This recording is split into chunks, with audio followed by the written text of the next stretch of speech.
In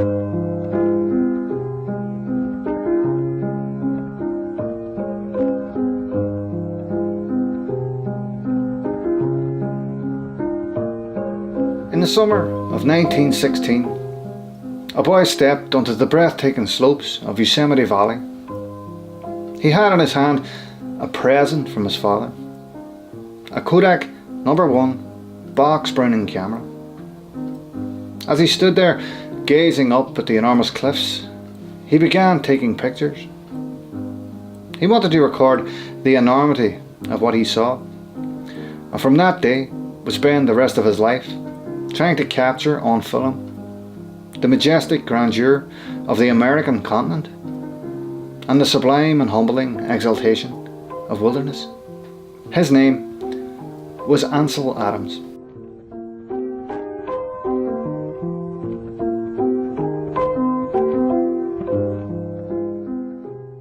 My name is George O'Hagan, and today I'm going to delve into the life and work of one of the most influential masters of landscape photography. Nowadays, the process of taking a picture has become so easy.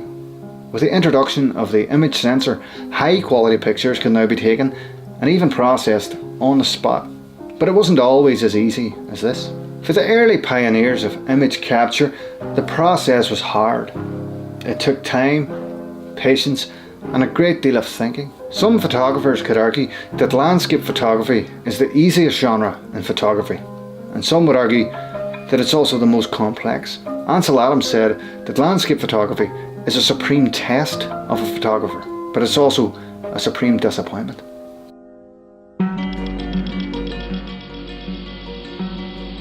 Ansel Easton Adams was born on the 20th of February 1902. At age 12, he was then educated by a private tutor, his Aunt Mary and his father. Becoming interested in piano, he spent an inordinate amount of time practicing as a connoisseur pianist. He had few friends and would spend much of his older childhood on adventures with his family, exploring Yosemite National Park, where he would later develop a love for his art form. He would later write of his excursions to Yosemite Valley. The splendour of Yosemite Valley burst upon us. It was glorious. One wonder after another descended upon us. There was light everywhere, and a new era began for me. One of the best things about landscape photography is the fact that it can be done practically anywhere, as well as Ansel Adams' visual style. As a tribute to Adams, we decided to take his style and characteristics and incorporate them into our photos from Iceland.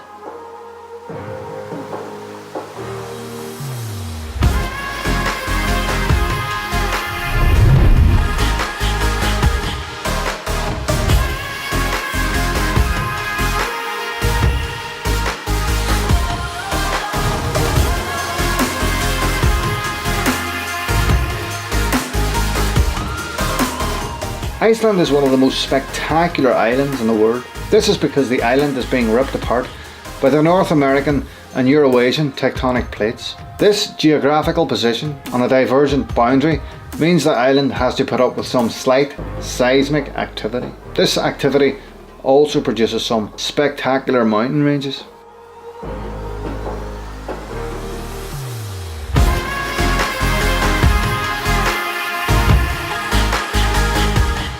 This photograph of Skogafoss on the southeast of the island takes inspiration from Ansel Adams' Rainbow Falls image.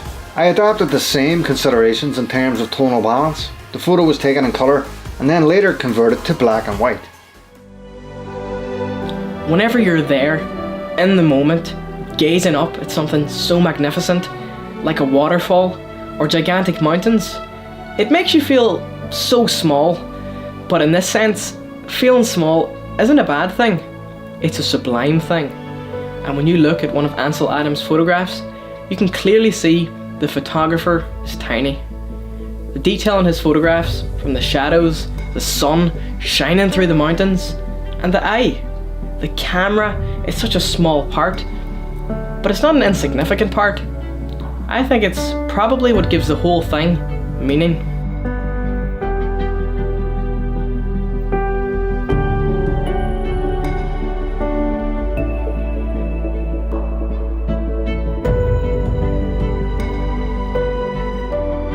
For Ansel Adams, the Kodak Browning he used as a child on his excursions to the Sierra Nevada mountains, or any other camera of that period, wasn't good enough. As he learned more and more, he began to develop a more artistic image, with more dynamic range, more tone, but ultimately more feeling. Because the viewfinder did not give him an exact representation of what he imagined in his mind's eye, Ansel Adams developed a technique which he would later call visualization, where he worked the settings and exposed the plate to best suit the way he wanted the picture to look.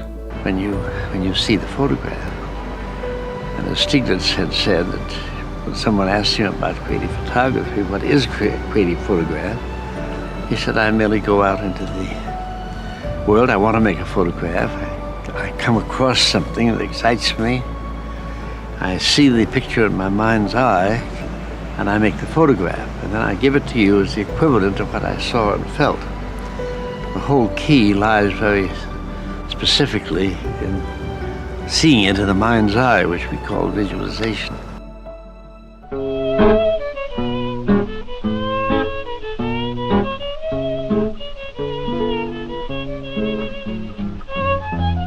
Ansel Adams first set out to pre-visualize an image on April 10th, 1927, on a trip with his future wife Virginia to the famous Half Dome in Yosemite National Park. He used his technique of visualization to attempt to create an exact copy of what he imagined in his mind's eye, carrying his glass plates bellows camera, 2 lenses, 2 filters, a massive wooden tripod and 12 glass plates. Ansel Adams made his way onto the so-called diving board, a stone ledge which gave him an uninterrupted view of the Half Dome's massive granite face. After he had used nearly all his glass plates, he had still not got an exact representation of what he imagined in his mind's eye. There was no excitement in the frame. This is the point when Ansel Adams knew what he was doing with the camera. He knew he could change the outcome of the picture. So he changed to a red filter, set the aperture to f22 and exposed the frame for 5 seconds. The image that he would develop later will become one of the world's most iconic images, the monolith, the face of the Half Dome. It is the first image that Ansel Adams anticipated beforehand. It is also the image that made him realise that he would be a photographer for the rest of his life.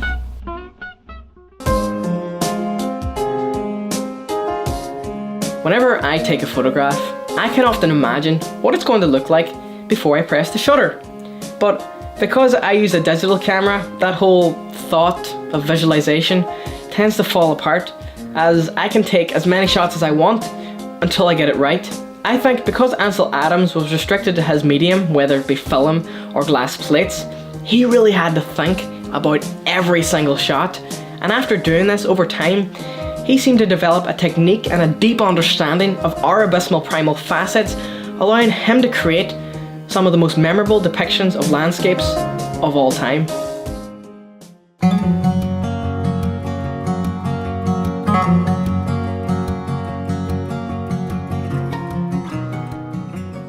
In this photograph of Cellulence Foss, which isn't far from the first location, I adapted the same considerations. I used as slow a shutter as I could. This is because the water has to travel through the picture as it's being shot, which creates a sense of relaxation. I also had a lot of trouble trying to get this shot because of the constant spray coming from the waterfall, which meant the lens had to be constantly dried after every single shot. Even the cameras of today, no matter how expensive, still don't come close to the extreme dynamic range of the human eye. Ansel Adams' ability with contrast, dynamic range, tone in the darkroom is what really made him stand out from the rest. He would spend days in the darkroom, setting up and testing, retesting and developing negatives to perfect his images. Ansel Adams is also well known for his work on the zone system. Together with Fred Archer, they pioneered a technique of transferring light into formal measured densities for negative and printing processes. This was a major formalized processed approach to black and white darkroom photography, and it is still in use today. The moonrise over Hernandez is an image where Ansel Adams showed a deep understanding of light and reciprocity. Stopping on a spur of the moment, he set up his camera at the side of the road to take a picture of the moon over a town in New Mexico. He struggled to get his gear set up and in his haste forgot where he put his light meter. Not having the time to look for it, he could not use his famous zone system technique. Nevertheless, he computed the shutter by knowing that the amount of light coming from the moon was 250 candles per square foot. After he took the shot, the lighting changed, so he couldn't take another. But it didn't matter. The shot was enough, and his knowledge in the darkroom allowed him to create what most people would consider one of his best images. Whenever you look at the picture, it really only was one shot, and that's all it really was. Whenever he took the picture, the ambient light that illuminated the crosses in the foreground disappeared, so that made that first negative 1 in a million, and it really was. Whenever I was in Iceland, I photographed the Aurora Borealis. Although it did look spectacular in colour, I wanted to adjust the balance to create the same visual style that Adams had created, just as an experiment.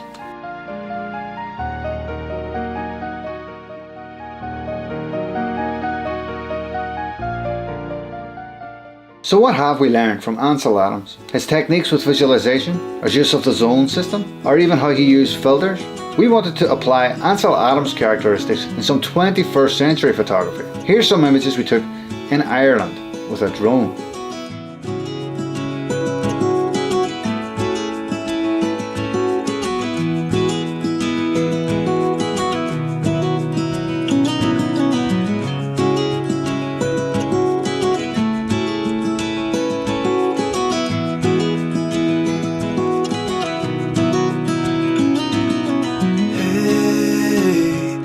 You want to leave this place where we grew up, this old town, just put it all behind. Remember you and I would always find somewhere to hide when we were kids, so we could see and hear the water run.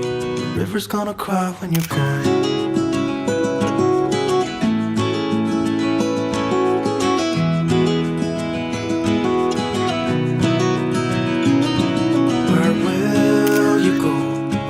You miss the ones you know. I'll be here, hanging on, waiting for your call. Seems like time as a wave passing by, leave a mark in our minds to turn to memories. The river's gonna cry when you're gone, gone, gone, gone. The river's gonna cry when you're gone, gone, gone, gone. River's gonna cry when you're gone, gone, gone, gone. River's gonna cry when you're. River's gonna cry when you're. River's gonna cry when you're gone.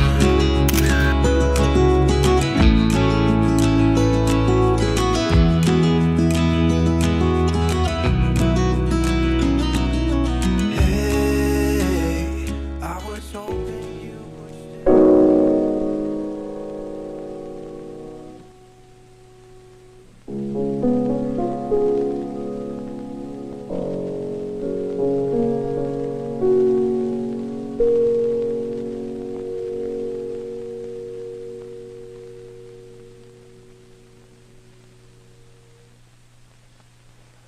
Perhaps music is the most expressive of the arts. However, as a photographer, I believe that creative photography, when practiced in terms of its inherent qualities, may also reveal endless horizons of meaning.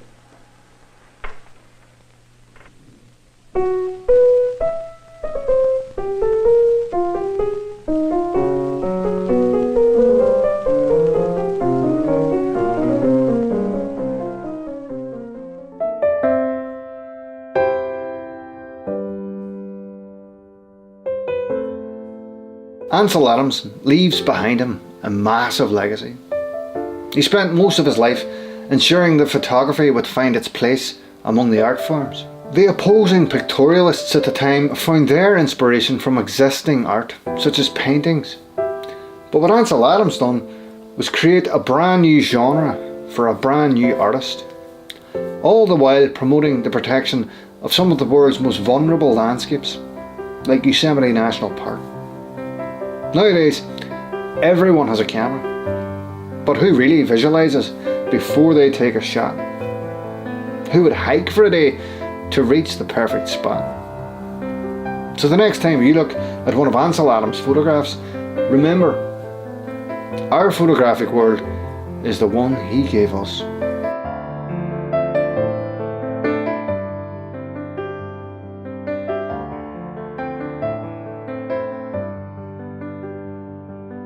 Someone asked him about creative photography, what is creative photograph? He said, I merely go out into the world, I want to make a photograph. I come across something that excites me. I see the picture in my mind's eye, and I make the photograph. And then I give it to you as the equivalent of what I saw and felt. The whole key lies very specifically in seeing into the mind's eye, which we call visualization.